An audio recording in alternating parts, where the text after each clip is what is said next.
तो कहानी की शुरुआत होती है पहाड़ों के बीचों बीच बनी एक फार्म हाउस से, जहां एक फैमिली रहती है। ये फैमिली ग्रैडी की है और ये सारे फॉर्म्स भी। उसकी फैमिली में उसकी वाइफ, बच्चे और उसका भाई था। ग्रैडी अपने दोस्तों के साथ पहाड़ों में गया था शिकार के लिए, लेकिन अब 10 दिन हो चुके थे, उसका कोई अता पता नहीं था। पहाड़ों से कोई भी वापस लौट कर नहीं आया था। पुलिस को भी ग्रैडी की फैमिली इन्फॉर्म कर चुकी थी। पुलिस ने सर्च ऑपरेशन भी किया, पर मौसम खराब होने की वजह से उन्हें वो दरमियान में रोकना पड़ा और पुलिस भी ग्रैडी को ढूंढ नहीं पाई। वैसे भी जिन पहाड़ों में वो गया था, उन पहाड़ों के बारे में मशहूर था कि जो भी उनमें जाता है वापस नहीं आता। अब ग्रैडी के पीछे उसकी फैमिली को उसका भाई राउडी संभाल रहा था। उनके फॉर्म्स के पास ही एक और आदमी भी रहता था अपनी वैन में, जिसका नाम था एडी। खैर, यहाँ पर हम राउडी और ग्रैडी की वाइफ एलन को साथ दिखते हैं। मतलब उनका अफेयर चल रहा था, जिसकी भिनक अब उनके बड़े बेटे को पड़ चुकी थी। इसीलिए वो अपने अंकल राउडी से रूड रहने लगा था। ड्रेक को लगता था कि राउडी नहीं चाहता कि उसके डैड वापस आए,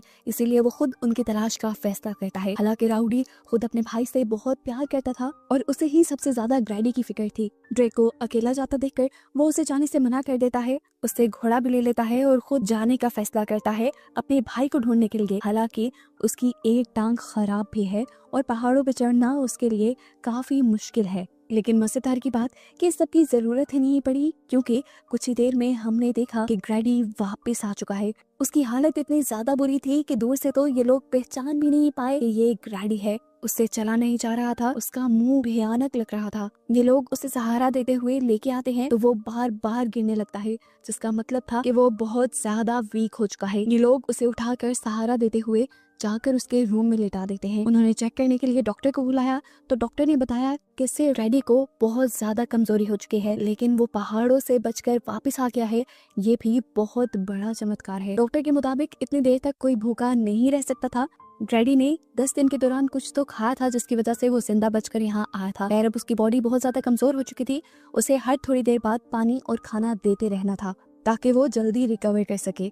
खाने की बात करते ही ग्रैडी अजीब शक्ल से अपने बेटे को देखता है, यहाँ तक कि उसके इस अंदाज से उसका बेटा भी डर जाता है। थोड़ी देर बाद हम देखते हैं कि राउडी और ड्रेक के दरमियान में लड़ाई शुरू हो चुकी है, क्योंकि ड्रेक को लगता है अब उसके डैड वापस आ चुके हैं तो इन्हें राउडी की जरूरत नहीं। वो गुस्से में राउडी को पंच भी कर देता है और उससे वार्न करता है कि तुम मेरी मॉम से दूर रहना। जिस पर राउडी ने उसे कहा, तुम्हें अभी हकीकत नहीं पता, तो प्लीज तुम काम डाउन हो जाओ और जाकर अपनी मॉम की हेल्प करो। ड्रेक अंदर गया तो उसकी मॉम ग्रैडी के लिए खाना बना चुकी थी। ड्रेक खाना लेकर ऊपर चला जाता है और पीछे से एलन राउडी से कहती है, मुझे ग्रैडी लग ही नहीं रहा। उसकी आंखों में देखो तो ऐसा लगता है जैसे कोई और आ गया है। अभी ये बात ही कर रहे थे कि इन्हें एक भयानक शोर सुनाई दिया, ऐसे जैसे बहुत सारी चीजें टूट गई हों।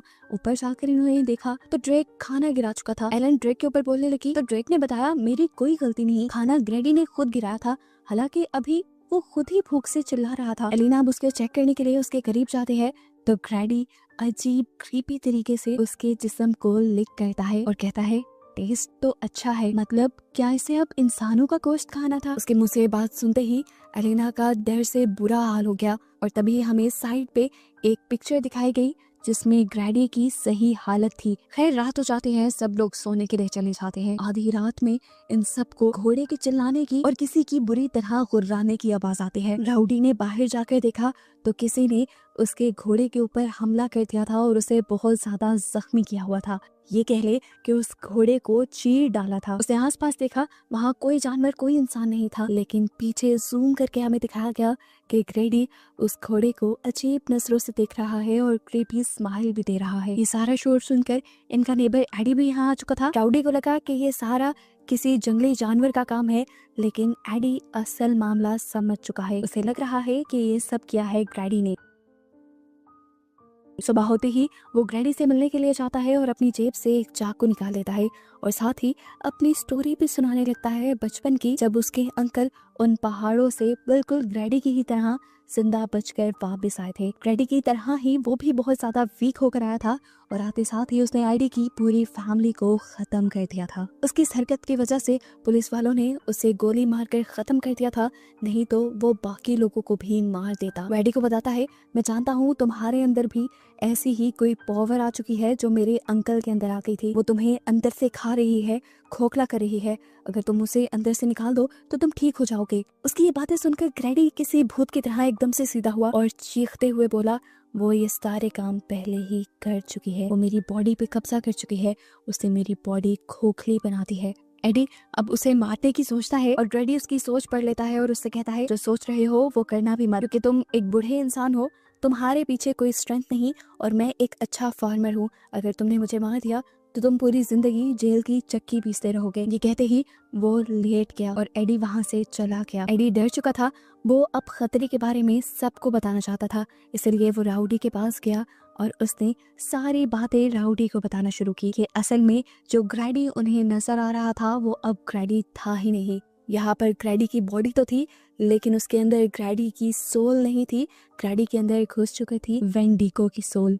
ये एक शैतानी सोल थी जो पहाड़ों में रहती थी और लोगों पर कब्जा कर लेती थी। ये कैनिबल थी, आदमखोर थी, इंसानों को खाया करती थी। इससे पहले कि ग्रैडी भी उनकी फैमिली के ऊपर हमला कर दे, एडी राउडी को मशवरा देता है कि वो किसी तरह उसे मार दे। क्या हम देखते हैं कि एलिना ग्रैडी के रूम में गई, उसने देखा कि खाना अभी भी वैसे ही पड़ा था। वो खाना उठाकर वापस लौट ही रही थी कि ग्रैडी ने उसे अपनी आवाज में बुलाया। एक पल के लिए फील हुआ कि शायद वो शैतानी सोल सो गई है और अभी असली ग्रैडी होश में है जो एलिना से बात कर रहा है। वो एलिना को बताता है कि हम पहाड़ों में शिकार करने गए लेकिन वहां जाकर हम गुम हो गए, हमें रास्ता भूल गया। हमने एक घर के अंदर शेल्टर लिया, 4 लोग मदद बुलाने के लिए गए लेकिन फिर वो वापस लौट कर ही नहीं आए। ग्रैडी और उसका साथी वो लोग भूख से मर रहे थे। तभी ग्रैडी के कान में एक अजीब सी आवाज सुनाई दी जिसने ग्रैडी से कहा कि तुम मुझे अंदर आने दो, मैं तुम्हें बचा लूंगा। असल में ये आवाज उसी शैतानी सोल की थी और अपने आप को बचाने के लिए ग्रैडी ने उसे हाँ कर दी, जिसके बाद वो सोल ग्रैडी के अंदर आ गई। उस सोल के अंदर आते ही ग्रैडी ने अजीब काम करना शुरू कर दिए। इसने एलिना को बताया कि उस सोल ने मेरे ही दोस्त को मरवा दिया और फिर मैंने उसे मार कर खा लिया। ग्रैडी एलिना को वार्न भी कहता है कि मेरे अंदर जो सोल है, जो शैतानी आत्मा है, वो अभी और शिकार करना चाहती है। उसने अभी ये सब बताया ही कि एलिना डर गई और यहाँ से बाहर जाने लगी, लेकिन 1 सेकंड गुजरने से पहले ही ग्रैडी उसके सामने आकर खड़ा हो गया। ग्रैडी ने अब उसे गले से पकड़ लिया और उसके मुंह से अब थूक निकल रहा था, जैसे वो एलिना को खाने के लिए तैयार हो। इससे पहले कि वो एलिना के ऊपर वार करके उसे खा लेता, पीछे से राउडी उसके ऊपर गन पॉइंट कर देता है। ये देखकर उसे गुस्सा आता है और पलक झपकने जितने वक्त में वो कमरे के अंदर जाकर दरवाजा बंद करके वहाँ की सारी चीजें तहस नहस करने लग जाता है। लगातार वो डरावनी आवाज में चीखे मार रहा था जिससे ड्रेक और उसका भाई भी बहुत ज्यादा डर रहे थे। अपनी जान बचाने के लिए एलिना बच्चों और राउडी को लेकर इस घर से निकलने ही वाली थी कि यहाँ पर एडी आ गया। एडी असल में ये ठान कर आया था कि वो ग्रैडी को मार ही देगा। वो इन सब की जान बचाने के लिए इन सब को अपनी वैन में जाने को कहता है। यहाँ ड्रेक इनके साथ जाने से मना कर देता है क्योंकि उसे लग रहा था कि उसे अपने डैड की जान बचानी चाहिए, जिस पर एलिना उसे थप्पड़ मारती है और उसे समझाती है, ड्रेक क्या वो तुम्हारे डैड लग रहे हैं? उसकी हालत तो देखो, उसके अंदर एक शैतानी सोल है जिसे मारना जरूरी है वरना वो हमें मार देगा, और ये सारी बातें मुझे ग्रैडी ने खुद बताई हैं। ये कहने के बाद ये लोग इस घर से चले जाते हैं।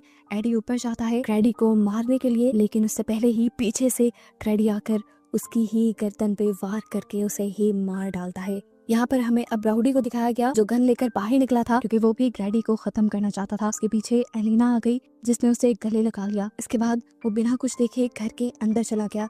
घर के अंदर जाते ही उसे सबसे पहले एडी की लाश नजर आई, जिसके बाद वो गुस्से में ग्रैडी को मारने के लिए उसके कमरे में चला गया। लेकिन ग्रैडी इस टाइम बेबस अपने बिस्तर पर लेटा था। इससे पहले कि राउडी उसे मार देता, ग्रैडी ऐसे एक्ट करने लगा जैसे वो बेचारा है, लाचार है। राउडी को अपने भाई के ऊपर तरस आ गया और जैसे ही वो इमोशनली वीक हुआ, ग्रैडी ने उसी के ऊपर हमला कर दिया। शोर सुनकर एलिना को भी खतरे का अंदाजा हो जाता है। वो अपने बच्चों को वैन से निकालकर कहीं और छुपा देती है और वहीं पर ग्रैडी आ जाता है। वो अपने साथ अपने भाई राउडी की लाश को भी उठा कर लाया था। वो अब जबरदस्ती एलिना को अपने साथ घर के किचन में लेकर आया और उसने राउडी की लाश को टेबल पे रख दिया। एलिना को वो अब समझाने लगा कि उसे क्या करना है। वह एलिना को बहुत ही खतरनाक काम करने को कह रहा था। वह एलिना को राउडी का गोश्त पकाने को कह रहा था। वो उसे बताता है कि पहले एलिना राउडी के टुकड़े करे और उसके बाद एक पॉट में पानी उबलना रखे, राउडी का सूप बनाए और उसे दे। ये सब करने को एलिना तैयार ही नहीं थी। वो कैसे कर सकती थी ये सब? एलिना ने जब मना किया तो ग्रैडी ने उसे जोरदार थप्पड़ मारा जिससे वो नीचे गिर गई और उसने साइड पे देखा कि ड्रेक उसे बचाने के लिए आ गया था। लेकिन अगर उसकी भनक ग्रैडी को पड़ जाती तो ग्रैडी पहले उसे ही मार देता। ग्रैडी का ध्यान भटकाने के लिए अब वो ग्रैडी के कहे हुए काम करने लग जाती है। उसने अब राउडी की बॉडी के टुकड़े करना शुरू किए और टुकड़े करके उसने सारा गोश्त एक बाउल में डाल दिया। उसके बाद उसने सूप को उबलने रख दिया। इतने में पीछे से ड्रेक ने गन ढूंढकर उसे लोड करना शुरू कर दिया था। सूप पकाकर एलिना एक बोल ग्रैडी के सामने रख देती है तो ग्रैडी उससे एक और बोल तैयार करने को कहता है क्योंकि वो चाहता था कि एलिना ये गोश्त उसके साथ मिलकर खाए। एलिना ने उसे साफ कह दिया कि मुझे भूख नहीं है, लेकिन तभी पीछे से ड्रेक के हाथ से गोली छूटकर गिर गई। अब तो पक्का ग्रैडी का ध्यान उस तरफ चाहता, इसीलिए एलिना अब ग्रैडी की ये बात मानने को भी तैयार हो गई कि वो राउडी का गोश्त खाएगी। एक बाउल लेकर वो भी बैठ गई और मजबूरी में उसे राउडी का गोश्त खाना पड़ा। यहाँ पर पहले ग्रैडी ने एक बाइट टेस्ट किया और उसके बाद तो वो जंगलियों की तरह खाने लगा। जैसे ही उसके बाउल में से सब कुछ खत्म हुआ तो उसने एलिना को कॉलर से पकड़ लिया और उससे कहा, मेरी जो हालत है ये तुम्हारी और राउडी की वजह से है। अब इससे पहले कि वो एलिना को भी मार देता, पीछे से ड्रेक गोली चला देता है। उसकी गोली से ग्रैडी यहाँ पर एलिना को छोड़कर भाग जाता है, लेकिन एलिना को चोट लग जाती है। ड्रेक जब उसकी मदद करने के लिए आया तो एलिना ने उसे कहा, जाकर तुम टिम को बचाओ। इतने में वो टिम के पास पहुंच गया होगा। ड्रेक उसकी बात मानते हुए जब गया टिम के पास तो उसने क्या देखा कि ग्रैडी भयानक अंदाज में उसके भाई का गला दुबा रहा था। वो उसे मारने ही वाला था कि तभी पीछे से ड्रेक आ गया। उसने 1 मिनट के लिए टिम को छोड़ा और ड्रेक को कहा, तुम सबको ना एक साथ रहना चाहिए, पता है कहाँ पर? मेरे पेट में। ये कहते ही वो भयानक तरीके से हंसने लगा। उसकी आंखें भी सफेद पड़ चुकी थी, जिसका मतलब था कि अंदर का ग्रैडी अब मर चुका है और इनके सामने जो है वो वेंटी का है। वो दोबारा अब टिम का गला दुबाने लगता है कि पीछे से ड्रेक उसके ऊपर गोली चला देता है और ग्रैडी बेजान होकर गिर जाता है। इस पॉइंट पे इन्हें लगा कि ये लोग बच गए हैं, लेकिन ये बस उनकी सोच ही थी, क्योंकि एकदम से ग्रैडी ने उठकर पीछे से ड्रेक को पकड़ लिया और ड्रेक को अभी वो मारने ही वाला था कि ठीक टाइम पर यहाँ पर पहुंच गई एलिना। उसने ड्रेक को छुड़ाते हुए ग्रैडी के मुंह में गन डालकर उसके दिमाग पे शूट कर दिया, जिसके बाद आखिर उसकी मौत हो गई। ग्रैडी तो मर चुका था, उसका जिस्म तो बेजान हो गया था, लेकिन भयानक आवाजें जो पहले इनको ग्रैडी के अंदर से आ रही थी वो इन्हें अभी भी सुनाई दे रही थी, जिसका मतलब वेंटी को अभी खत्म नहीं हुआ था। आगे वो इनके सामने कौन सा खतरा लेकर आएगा, इसी सस्पेंस के साथ ये कहानी यहाँ हो जाती है खत्म।